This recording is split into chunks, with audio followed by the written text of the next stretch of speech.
Welcome to another episode of Touching Lives with Dr. James Merritt. I'm your host, Alex Sasser, and Dr. Merritt is just about ready to begin today's message. We are in a great series on the life of David, and to help you follow along with every message, we have a free downloadable booklet for you. Go to touchinglives.org to download your copy right now. Also, we have a special gift available for those willing to support this ministry with an electronic recurring gift of $50 or more. To learn more, go to touchinglives.org and look for the information about the Touching Lives Partner Coin by looking for the icon that shows the coin. Also, you can always call our Help Center at 800-413-1131 with any questions, with prayer needs, or to order any materials such as books by Dr. Merritt or CDs and DVDs of his messages. Thank you for joining us today, and now here's today's sermon from Dr. James Merritt. I want to tell you at the very front end of this message, if you are a parent, I would encourage you to take some notes today for your kids and particularly if you've got younger kids and teenagers. If you're a grandparent and you want to really have a positive influence on your grandkids, I would encourage you to take some notes today, and you'll see why in just a moment.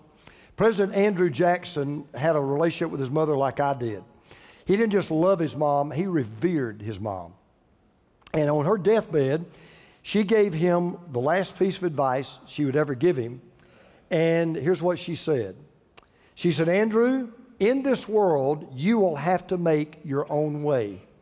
And to do that, you must have friends." And I don't want you to blow over that too quickly, and I don't want you to brush off what she told her son, because she was absolutely right. There's one thing that's absolutely true of everybody on this planet, and that is we must have friends. It doesn't matter whether you are the CEO of a Fortune 500 company, or you are the general of an army, or you are the president of a nation. Everybody must have friends. And we're in the middle of a series on the life of David, a great king, maybe the greatest king Israel ever had. We've called it Life Lessons from a King because David, maybe as much as anyone in the Old Testament, is someone that is so practical for us, and we can learn so many things about him because he was a man after God's own heart. And today we're going to look at what is probably the most famous friendship in history. It is no question the absolute greatest friendship found and talked about in the Bible, and it is the story of the friendship of a young man named Jonathan and a man named David. And if you want to look on in God's Word today, we're in a book called 1 Samuel, chapter 18. You start in Genesis and turn right, you'll run right into 1 Samuel. 1 Samuel, chapter 18. Let me kind of set up the story. Jonathan was more than just a friend of David. He was David's best friend, his very best friend. As a matter of fact, his friendship was so valuable that not only would David never have become king had it not been for Jonathan, David wouldn't even have lived long enough to become king had it not been for Jonathan. So David owed both his throne and his life to his best friend. Now, somebody told me a long time ago, I don't remember who it was, but I thought, man, what a great thought. If you ever see a turtle on a fence post, it didn't get there by itself. And the application is, we all need somebody to help us along the way. There's no such thing as a self-made man or a self-made woman. If you've ever gotten anywhere in life, I don't care who you are, if you've ever gotten anywhere in life, somebody helped you get there. If you ever get anywhere in life, somebody helped you get there, whether you realize it or not. Now, we all have dealings with people, and you know, you've met them, and I've met them in my own path. We all have met people who they say they want to be your friend, or they try to act like they're your friend, but you find out pretty quickly all they want from you is what you can do for them, or what you can be to them, or what they can give to you, and that's really all they care about. But then there are certain people who enter into your life, and you just find out pretty quickly they don't want to use you. They don't want to manipulate you. They don't want to try to exploit you. They're not really interested in what you can do for them. They only care about what they can do for you. And then out of that group of people, there's a select few, and they become your best friends. I'll never forget the second church I pastored. My first two churches were very small country churches. My first church, about 2 hours outside of Louisville, church, we ran about 50 in attendance. And then God was so good, I went to my first mega church. It ran 120. And so, man, I thought I'd really hit the jackpot. I didn't think I'd ever pastor a church running 100 people. And so I was actually preaching in view of a call for this church. And then after I preached on Sunday morning, they were going to have a Q&A in the afternoon that I was going to preach again that night.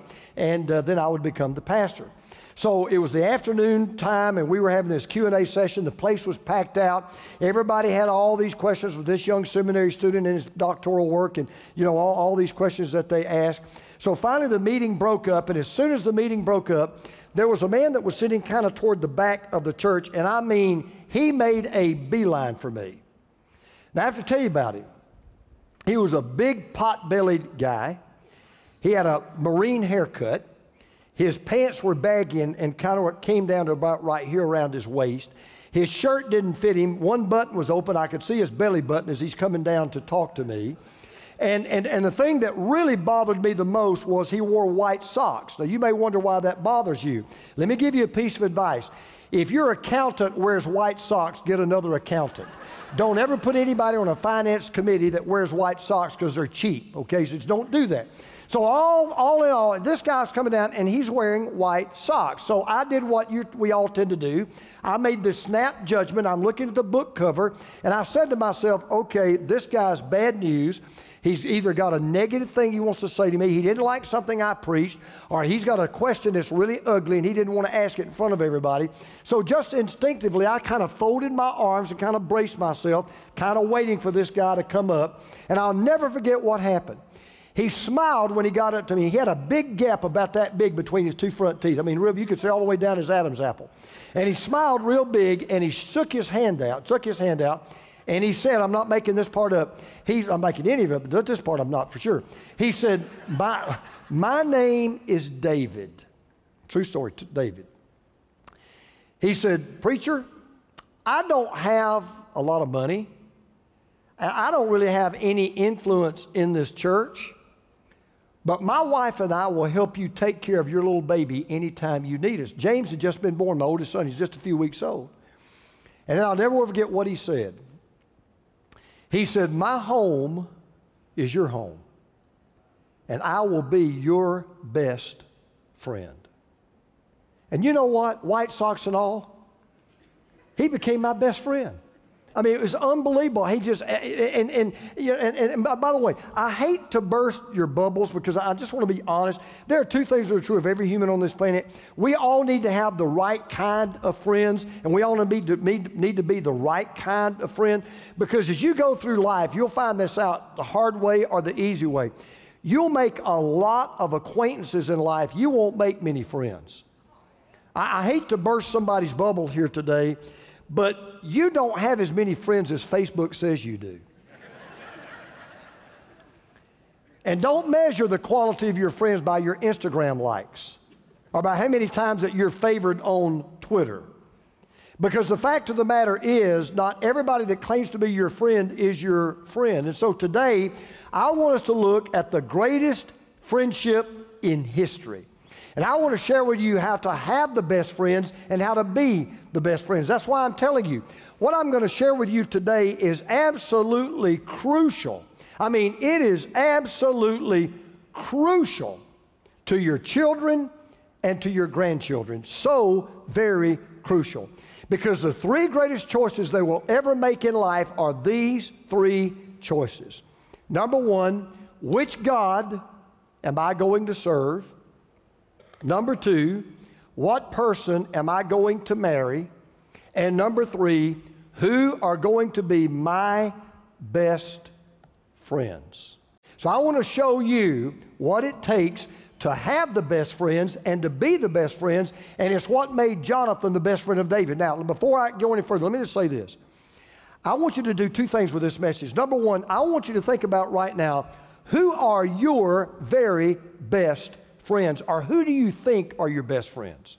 Who do you think your real friends really are? Who do you think the real friends are of your kids and your teenagers? And this is what I want you to do. I'm going to give you 3 things that will always be true of someone who is truly your friend and who could be your best friend, and just see how they measure up, all right? Number 1, best friends give selfless love. Best friends give selfless love. Now, 1 Samuel 18:1 tells you pretty much all you need to know as to how deep this friendship went. We're in verse 1. After David had finished talking with Saul, Jonathan became one in spirit with David, and he loved him as himself. Now, this version really doesn't capture the letter or the spirit of this verse and how strong it really, really is, because I prefer this particular translation. Listen to this one.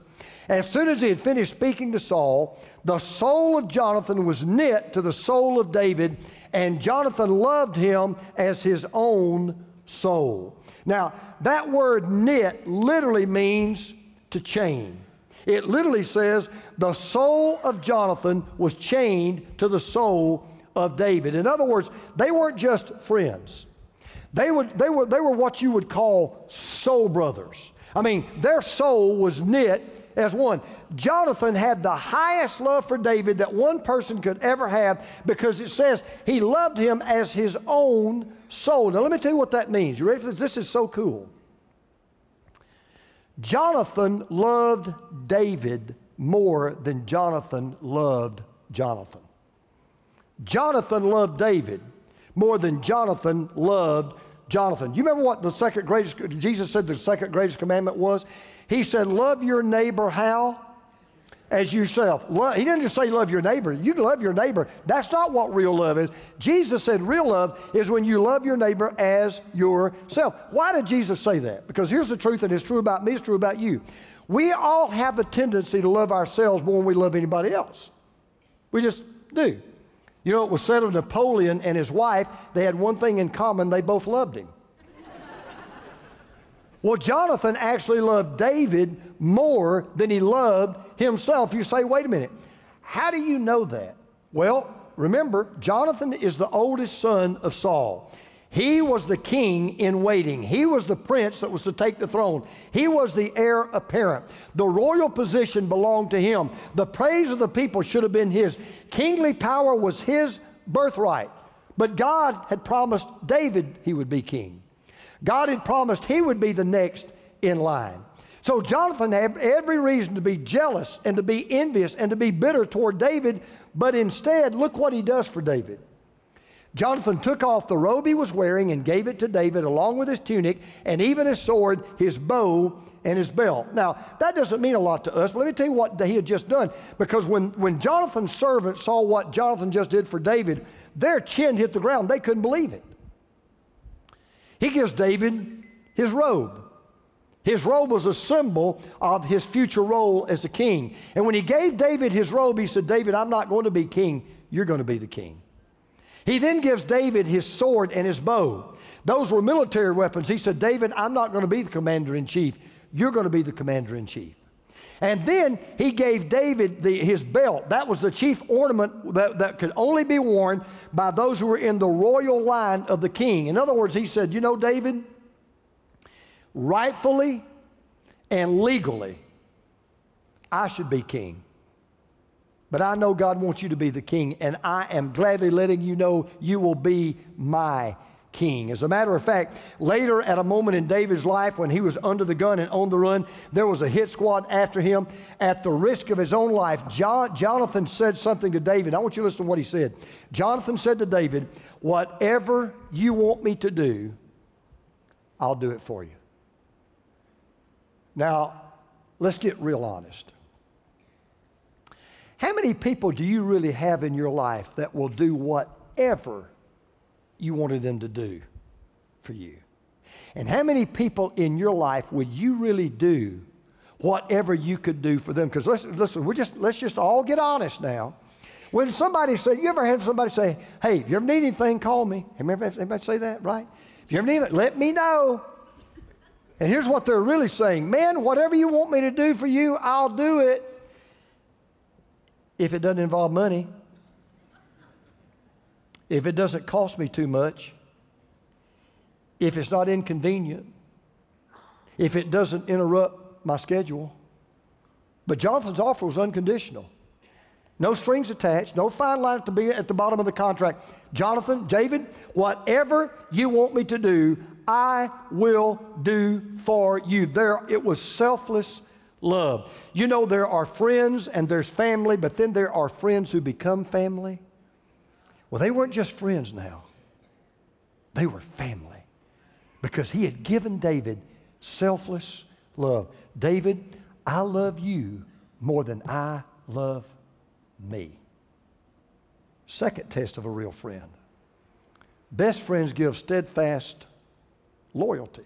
Not just selfless love. That's step one. They give steadfast loyalty. Now, love is the foundation of any friendship. We'd all agree that. You're not going to be friends with somebody you don't love. But you know what I found? Love may be the foundation of real friendship, but loyalty is the glue that holds a friendship together. Every time I've hired new staff in anywhere that I've ever been, I always sit down. I have what I call the come to Jesus meeting. When I sit down with a new staff person, there are several things I share with them, and one of the last things I say is this. There is one thing I absolutely, unconditionally, unequivocally, totally expect from you, and I will give to you. And that is your absolute loyalty. Every pastor will tell you that the staff people that have hurt them the most are the ones that have been disloyal staff people.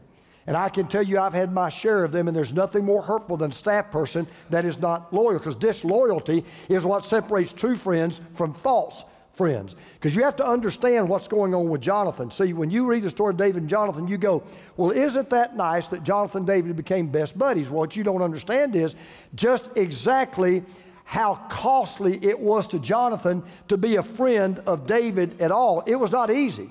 To be David's friend greatly complicated his life because his dad, remember, was King Saul. Well, King Saul was jealous of David.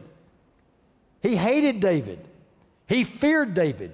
He was threatened by David. He didn't want David to be the next king. He wanted his son to be the next king. And you're going to see later on in David's story, through no fault of David, Saul becomes David's greatest enemy. As a matter of fact, Saul became so obsessed with David, his number one goal in life became to kill David. He put out a poster on David. It first said wanted dead and alive. He crossed out the last two words. I just want the guy dead. So for Jonathan to be not just David's friend, but David's best friend, he risked not only losing his father's favor, it would sacrifice his own future. But even though Jonathan would never be king, here's what I love about him.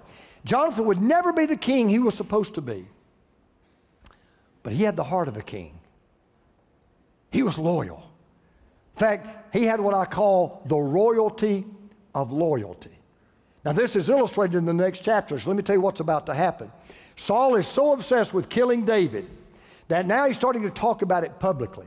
He's kind of letting the word out. I want David dead. I want David gone. I want David out of the picture. He's kind of letting his servants know. He's letting his attendants know. He's letting his soldiers know. He's letting the people of Israel know, I want David dead. And he finally calls Jonathan in and says, Jonathan, I want you to take my Navy SEALs. I want you to take my Army Rangers. I want you to take my Green Beret. I want you to form an elite hit squad and a mass sensation squad. And I want you to lead the charge. And I want you to find David. I want you to kill David. I want you to take David out. In fact, we read this in chapter 19, verse 1. Saul told his son Jonathan and all the attendants to kill David. Well, guess what Jonathan does?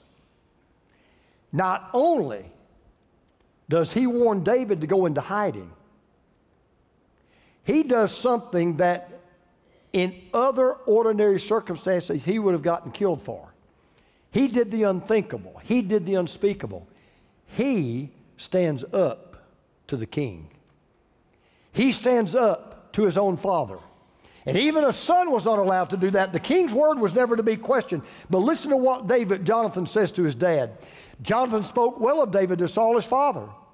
And he said to him, let not the king do wrong to his servant. Remember, he's not talking to him as his dad. He's talking to him as the king. Let not the king do wrong to his servant David. He has not wronged you. And what he has done has benefited you greatly. Now that is the mark of a true friend. A true friend, listen, a true friend will always have your back. always, always will have your back. A true friend will not talk about you when, a true friend will not talk about you when you're not around. And when others talk about you when you're not around, they will give you the benefit of the doubt and they will defend you publicly. Now, they may have to confront you privately, but publicly, they will defend you. As a matter of fact, David's son Solomon, who went on to become king, wrote a book called Proverbs, and I think he might have been thinking about Jonathan when he wrote these words. He said, "A friend loves at all times, and a brother is born for a time of adversity." And I've got a feeling Solomon was thinking, Jonathan, you weren't just a friend to my dad, you were a brother in his deepest needs. Because I'll tell you something we're going to learn today about friendship, and we're learning it right now. You don't find out who your friends are when everybody loves you. You find out who your friends are when everybody hates you. You don't find out who your friends are when you win an election. You find out who your friends are when you lose an election. You don't find out who your friends are during the mountaintop moments of your life. You find out who your friends are when you're forced to walk through the valley of the shadow of death. You don't find out who your friends are when the times are good and the times are high. You find out who your friends are when the times are bad and the times are low. There was a farmer who walked into his bank and he sat down with his banker. They were really good friends. And he sat down and he said, "Pete," he said, I've got some bad news and I've got some good news. He said, "Well, which would you like to hear first?" And the banker said, "Well, Pete, we've been friends a long time." He said, "Look, why don't you just go ahead and tell me the bad news and let's kind of get it over with." The farmer said, "Well, okay." He said, "Pete, we've had a bad drought this year and my crops didn't come in. And I'm not going to be able to pay my mortgage on my farm. I'm not going to be able to pay anything on my mortgage this entire year at all." And he had borrowed hundreds of thousands of dollars to buy the farm. And the banker said, "Man, that's pretty bad." And then the farmer said, "Well, Pete, it gets worse." He says, "I'm not going to make any payments on the loan for the machinery that I bought." He bought $250,000 worth of machinery. He said, "I can't make any payments on the machinery." And the banker said, "Good grief, that really is terrible." And then the farmer said, "Well, it's worse than that." He said, "I borrowed another $200,000 for seed and fertilizer and all my winter supplies, and I can't pay that back either." The banker said, "Pete, the banker said, I don't think I can hear any more bad news." He said, "What is the good news?" And with a big smile on his face, the farmer said, "Well, the good news is I'm going to keep on doing business with you." Now, best friends give you steadfast loyalty. They're the kind of people that when the whole world just walked out of your house, they'll walk into your house. I grew up in the country, and there's an old saying from country people that goes like this: when your last dog dies, I will still be sitting on the front porch. See, a best friend will give you steadfast loyalty. In other words, let me put it to you this way. Best friends not only will not stab you in the back, they won't tolerate it if other people stab you in the back. So how you doing with your friends? Do they give you selfless love? Do they love you more than they love themselves? Do they give you steadfast loyalty? But I've saved the most important part for last. Because you may have someone you would say, "Yeah, I think they do give me selfless love. And I think they do give me steadfast loyalty." Well, they can be friends. They can be good friends. But they won't be your best friends. As a matter of fact, even if they give you those two things, they could turn out to be more of a foe than a friend if the third thing is not true. You ready? Best friends give spiritual leadership. Best friends give spiritual leadership. Now, how many of you, I asked this at the 9 o'clock service, how many of you are familiar with, if you're not, don't raise your hand, that's okay. How many of you are familiar with and you know the story of David and Jonathan? Would you just hold your hand up? You're familiar with it. Okay, some are, some are not. Let me talk to those of you who say, "Yeah, I kind of know the story of Jonathan and David." Have you ever asked yourself this question? How did those guys get so close so fast? I mean, it was best friend at first sight. I mean, they had never met. Remember, this is the first time we ever see that they had met in Scripture. And the Bible says immediately their souls were chained together. What was it that drew Jonathan to David like that? What was it that drew David to Jonathan like that? Well, remember, let me kind of take you back, give you a little history. Do you know what had just happened before Jonathan met David? David had just killed Goliath. And Jonathan had seen David kill Goliath. And now they're meeting for the very first time. And Jonathan had watched David do what nobody else would do. And when Jonathan saw that, he said, man, I don't know who that guy is, but what trust he has in God. What a heart that young man has for God. Well, guess what? Jonathan had that same heart for God. And Jonathan had that same trust in God. You say, well, how do you know? Because 4 chapters earlier, before David kills Goliath, 4 chapters earlier, Jonathan had kind of had a bug in his heart that David had. He was tired of watching the Philistines bully the Israelis because the Israelites wouldn't fight. They were afraid of the Philistines. And so they just take all kinds of gruff and all kinds of grief off the Philistines. And everybody was afraid to fight the Philistines. And Jonathan came to a point in his life one day, he said, you know what? I've had enough. We say we believe in God. We say we're God's people. And yet we act like cowards. We act like we don't even know that there's a God in heaven. He said, I've had enough. So listen to what Jonathan says to his armor bearer. I love this story. Jonathan said to his young armor bearer, come, let's go over to the outpost of those uncircumcised men. Man, that's all they ever called these Philistines. They didn't like the Philistines. These uncircumcised men. Perhaps the Lord will act in our behalf. Nothing can hinder the Lord from saving, whether by many or by few. Jonathan said, you know what? Nobody else is going to fight these guys. I'm going to fight these guys. So he says to his armor bearer, get my sword, get my shield, get my bow, get my arrows, get my helmet. I've had enough. I'm going to fight these Philistines. Nobody else will fight. I may live, I may die. It doesn't matter to me. If I win, I'm going to live for God. If I die, I'm going to go to be with God. But I believe there's a God in heaven, and I'm tired of his name being trampled in the dust. I'm going to go fight these guys. And that day, even though he was outmanned and outgunned, the scripture says he killed 20 Philistines by himself, fighting in the power of the God that he and David both loved. See, there is no friendship. There is no friendship like a friendship where both friends have a heart for God. And the reason why David and Jonathan loved each other so much is because they loved God so much. When David met Jonathan, there was just something there they knew. And David looked at Jonathan and said, you got a heart for God like I do. You got a trust for God like I do. You got a love for God like I do. And Jonathan looked at David and said, I already seen it. I know what you've got. You've got that same trust. You've got that same belief. You've got that same love. And here's what I want you to understand. David was a godlier man because he had Jonathan in his life.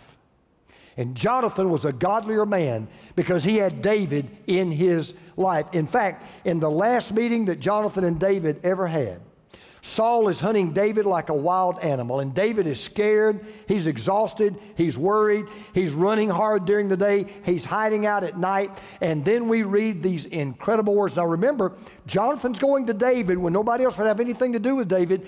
Jonathan's going to David knowing if he's discovered with David, he'll be killed along with David. So he goes to David, and I want you to notice what he does for David. David stayed in the wilderness strongholds and in the hills of the desert of Ziph. Day after day, Saul searched for him. I mean, there's no let up. 24/7, Saul is on his trail. But God did not give David into his hands. While David was at Horesh in the desert of Ziph, he learned that Saul had come to take his life. And Saul's son Jonathan went to David at Horesh. Now watch, I love these words. And helped him find strength in God.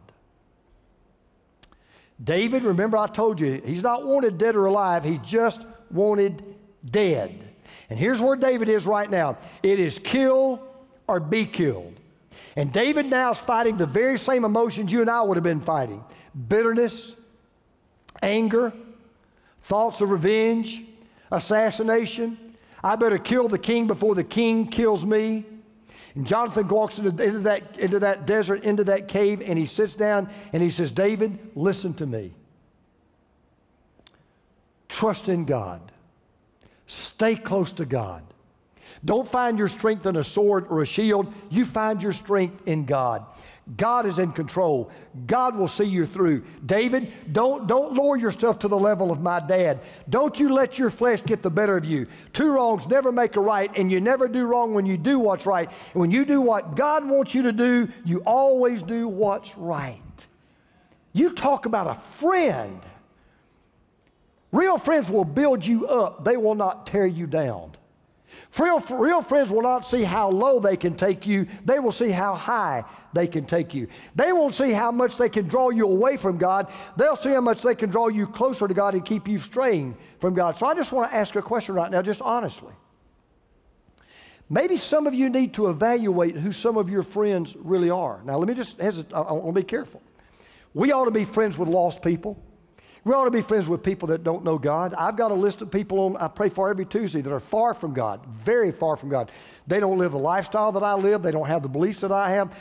Jesus is nowhere on their radar screen. But I befriend them, and they are friends because I want to reach them for the gospel. I want to reach them for Christ. But I cannot tell you in all of my ministry, you can't even imagine how many people I have seen who've gone down the wrong path, they made the wrong decision, they wound up in the wrong place because their best friends turned out to be their worst enemies.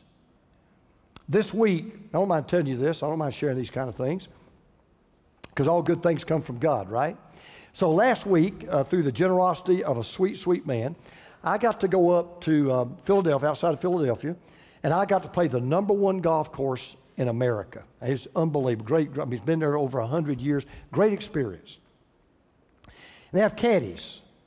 So you just randomly get a caddy. Well, I drew a caddy, an older man named John. And so John came up to me and he said, they introduced himself. He said, I told him, I said, I'm James Merritt. He said, I'm John. And I said, I'm going to be your caddy today. How long have you been caddying here, John? He said, I've been caddying here about I don't know, 20 years. I said, man, that's awesome. So I did what I always do with anybody. It was airplane or, if I'm out just about or I'm talking to a neighbor, I'll say something like, hey, John, I said, I'm a pastor. Do you mind if we talk about spiritual things? Now, if he says no, and the next caddy the next day said he didn't want to do it, that's fine. I said, do you mind if we talk about spiritual things? And you won't offend me if the answer is no.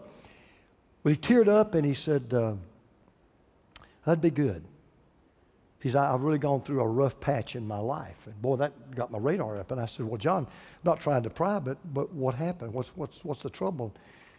And he almost couldn't talk. He said, well, I lost my son 3 weeks ago. I said, John, I'm so sorry. I said, what happened? He said, well, he overdosed. I said, oh man, I said, John, it's just so tragic. I'm so very sorry. And then he said, yeah, he said, he's dead today because he was in the wrong place at the wrong time with the wrong people. This morning, just this morning, I got an email from a lady. Her son just got out of jail. I went to visit his son 2 or 3 months ago, and I led this son to the Lord. I got this email today, and here's what she said. Pastor, pray for my son. I pray he makes good choices and that God will bring godly friends into his life and he will completely walk away from his quote-unquote friends. I tell you this so you'll know. Now listen to this. She says, I'll tell you this so you'll know some of what he's up against. All I can do is explain what a true friend is and then hope he makes good friends. Yeah, this is a big deal. This is a big, big deal. So I'm wondering, who's listening to me right now? And maybe you need to evaluate who your quote-unquote friends really are. Because I'm going to say this, and I hope it doesn't upset you or make you mad. I hope it doesn't offend your friends. If you've got friends who are doing everything they can to take you away from God, who are doing everything they can to make you go down and not up, who are doing everything they can to make you take the wrong path, go the wrong way, make the wrong decision, they're not your friends. I read about a man that called the wrong number, but he couldn't help but laugh when he got the following response. Here's what he heard. I'm not available right now, but I want to thank you for caring enough to call. I'm making some changes in my life. Please leave a message after the beep. If I don't return your call, you're one of the changes. Now,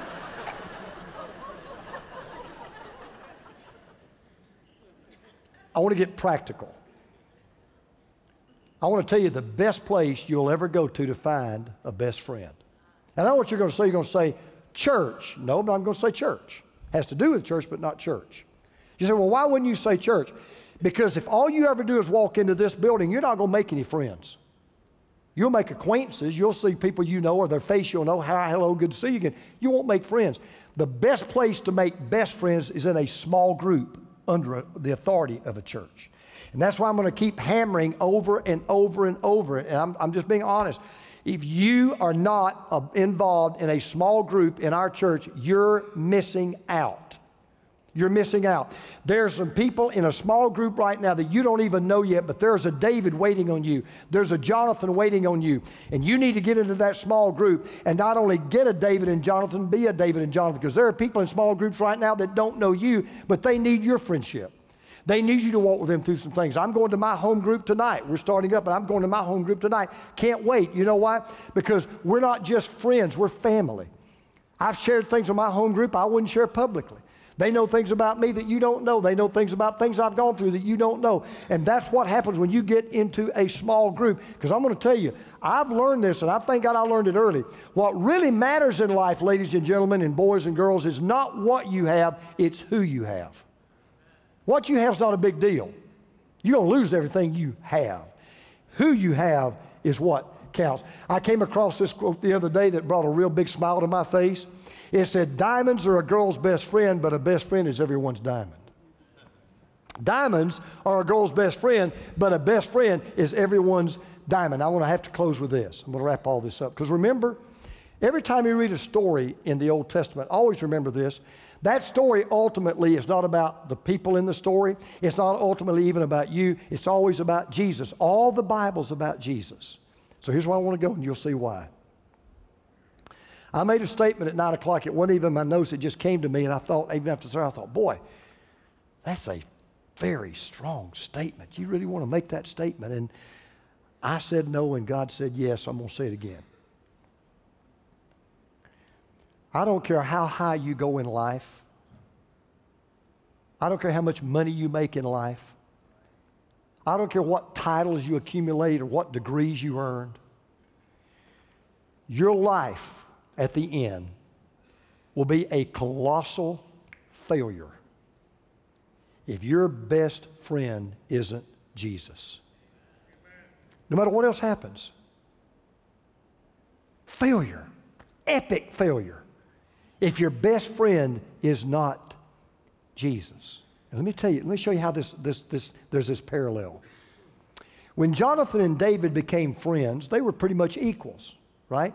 Jonathan was the prince in waiting, and David was going to be a king. But when Jesus invited me to become his best friend, I was an outcast. I was a sinner. I was a spiritual and a moral failure. Jonathan gave David a robe of royalty, but you know what? You know where that robe is today? Nobody knows. Moss ate it. Dogs tore it apart. Time destroyed it. But when I became Jesus' best friend, he gave me a robe of righteousness that will last forever. He forgave me of all of my sins. And all of that is possible for one simple reason. He didn't come to live for me. He came to die for me. That's his selfless love. And then when Jesus began to talk to me and said, James, would you be my best friend? I'll give you selfless love, unconditional love. You can't earn it, buy it, borrow it, or steal it. I'll love you just because of who you are. And James, if you'll become my best friend, I promise you, I'll never leave you. I'll never forsake you. I will always have your back. That's his steadfast loyalty. And then he said, I'll do one last thing, James. If you'll let me become your best friend, I'll guide you to holiness while you live. And I'll guide you to heaven after you die. That is his spiritual leadership. And that's why Jesus ought to be our best friend. We are so glad you tuned in here on the Touching Lives digital channel, and we hope you enjoyed the sermon today. Be sure to click and follow this page and feel free to leave any comments below. We'd love to hear your thoughts from today's message. Look for a new episode to be posted on this channel each Sunday. In the meantime, check out our free resources at touchinglives.org and be sure to sign up today for our annual Mountaintop Conference. All the information about this exciting conference can be found at mountaintopconference.com. Thank you so much for watching today. I'll see you right here next time for another episode of Touching Lives with Dr. James Merritt. Touching Lives, teaching people everywhere who Jesus is and why they need Him. This program is sponsored by Touching Lives Ministries and is made possible by the grace of God and your faithful prayers and gifts.